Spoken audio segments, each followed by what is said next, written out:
સંસ્થાપક અભિજીત દીપકે કહ્યું છે કે દર 5 વર્ષે એકવાર વોટ આપી દેવાનો આ મતલબ નથી કે કોઈને જવાબદારી ત્યાં જ ખતમ થઈ જાય છે. જો તમે કોઈકને નોકરી પર રાખો તો જુઓ છો ને કે તે સમય પર આવે છે કે નહીં, કામ પૂરું કરે છે કે નહીં. તેવી જ રીતે લોકશાહીના અસલી માલિક એ જનતા છે, તેમણે પ્રતિનિધિઓ પાસે જવાબદારી માંગવી જોઈએ.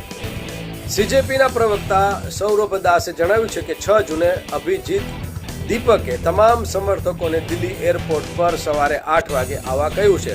પણ પછી અભિજીત દીપકે જ એક વિડીયો વાયરલ કર્યો છે અને કહ્યું છે કે બધા જ લોકો ત્યાં એરપોર્ટ ઉપર ના આવે જેથી અવ્યવસ્થા સર્જાઈ શકે. ત્યાંથી તેઓ પાર્લામેન્ટ સ્ટ્રીટ પોલીસ સ્ટેશને જશે અને જંતર મંતર પર વિરોધ પ્રદર્શન કરવાની પરવાનગી માંગશે. ધરપકડની આશંકા વચ્ચે તેમણે કહ્યું છે કે અમે પ્લાન બી નો ખુલાસો ન કરી શકીએ, અમારે સિસ્ટમ કરતાં આગળ રહેવું પડશે. કોકરોચ જનતા પાર્ટી સીજેપી એ કોઈ પરંપરાગત રાજકીય પક્ષ નથી, પણ હાલ એની ચર્ચા સમગ્ર દેશ અને દુનિયામાં થઈ રહી છે.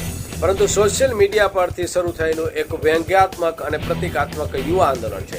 આપણે જણાવી દઈએ કે CJI chief justice of India યુવાઓને કહ્યું છે કે અમુક યુવાઓ જે છે એ કોકરેચ છે અને એ સિસ્ટમને ખતમ કરી રહ્યા છે અને ત્યારથી આ શબ્દ એક આંદોલનનું સ્વરૂપ લઈ બેઠો છે.